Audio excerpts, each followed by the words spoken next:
Bapa, Putra, dan Roh Kudus. Amin. Allah, Bapa yang Maha Kasih, puji syukur kami aturkan kepadamu atas rahmat dan kasih-Mu. Semoga kami semakin percaya dan yakin akan Kristus yang telah menderita wafat dan bangkit bagi kami. Dialah penyelamat, dialah penebus, dialah Tuhan bagi kami. Terpujilah nama-Mu kini dan sepanjang segala masa. Amin. Para saudaraku terkasih dalam Kristus, menarik dalam bacaan pertama hari ini bahwa para murid semakin dikejar-kejar, ditindas, bahkan diperlakukan dengan kejam. Dan itu juga dilakukan oleh seorang yang akan kemudian menjadi pewarta Kristus yang paling hebat, Santo Paulus. Dan dia datang ke rumah-rumah membawa orang-orang Kristen lalu untuk dipenjara. Tapi kemudian nanti kita melihat bahwa dia akan menjadi seorang pewarta kabar gembira yang mumpuni, yang hebat dan luar biasa. Jadi apa yang kira-kira dapat kita pelajari? Segala penderitaan, segala kesakitan, segala kesulitan, segala masalah, itu pasti memberikan kreativitas. Karena para pengikut Yesus mulai ditindas, maka mereka pergi merantau kemana-mana, mewartakan kabar gembira kemana-mana, dimanapun mereka berada. Justru karena penderitaan itu, justru karena kesulitan itu, justru karena salib itu. Dan itu terjadi pada para rasul juga. Jadi darah kemartiran itu menjadi sumber sukacita pewartaan kabar gembira. Dan itulah cara Tuhan mendidik. Ya, cara Tuhan menyebarkan kabar gembira. Ketika manusia tidak mampu, dibiarkan ditindas, tetapi kemudian itu membuat mereka semakin kokoh, semakin kuat. Dan itu pula yang menurut saya di Indonesia, karena keberagaman agama dan seterusnya, kekatolikan itu menjadi kuat. Justru ada tantangan-tantangan di mana kita ditindas, di mana kita diperlakukan tidak adil, tapi itu justru menimbulkan kreativitas, menimbulkan kekuatan. Tetapi ketika homogen, ya katakanlah seperti di Filipina, banyak mayoritas Katolik, tapi justru di situ karena tidak ada tantangan, maka semakin merosot dan semakin kemudian semakin dikalahkan oleh sesuatu yang baru. Jadi justru sekarang ini kita bisa melihat di Eropa, ya kemarin ada berita dari Prancis mengatakan semakin banyak orang, 5.000 orang menjadi Katolik.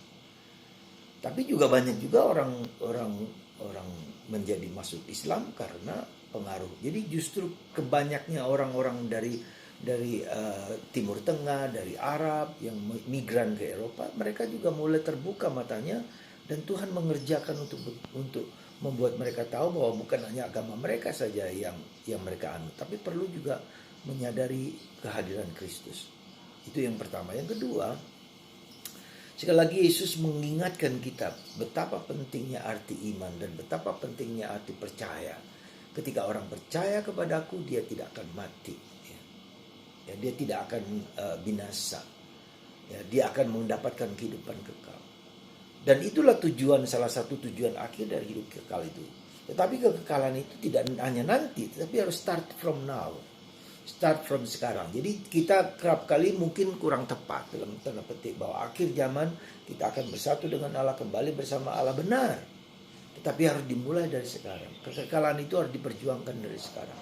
Karena itulah Yesus mengatakan, aku adalah roti. Ya, aku adalah nasi, aku adalah makanan. Without that, we are dead. Jadi tanpa semua makanan-makanan itu menjadi sesuatu yang esensial dalam hidup kita, kita akan mati. Ya, jadi seperti nafas, ketika kita tidak bernafas, kita akan mati. Ketika kita tidak makan, entah roti, entah nasi, entah apa, kita juga mati. Dan ini mau menunjukkan kepada kita betapa kehidupan itu berdasar kepada sesuatu yang esensial yang berasal dari Tuhan.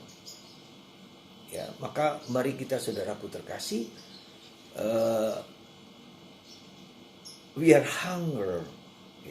hungry for the bread, for the rice, and for the air. Kita lapar akan udara, kita lapar akan makanan, akan nasi, akan roti dan seterusnya. Dan itulah Kristus. Kalau kita sudah menjadikan Kristus sebagai makanan, akulah roti hidup, yang kita rayakan dalam Ekaristi setiap hari atau setiap minggu. Ketika orang sampai kepada pengalaman yang sangat dahsyat ini, maka dia tetap hidup. Dan dia tetap berketujuan dalam hidup. Mempunyai purpose of life. Dia tidak hanya, dia harus tahu menjadi untuk apa dia hidup. Jadi saya ingat akan kata-kata yang mengatakan life has a purpose when I feel, I experience the presence of God. Jadi hidup kita berketujuan, mempunyai makna kalau kita mengalami kehadiran Tuhan. The problem is there. Apakah saya mengalami kehadiran Tuhan setelah lama saya menjadi Katolik? Semoga Tuhan memberkati kita semua, menguatkan kita supaya kita tahu bahwa Yesus segala-galanya. Sebagai udara, sebagai angin, sebagai makanan yang Tuhan berikan. Dan itu nampak dalam Ekaristi. Mengapa Tuhan menjadi makanan bagi kita. Dan itu dasarnya. Tanpa itu kita akan mati.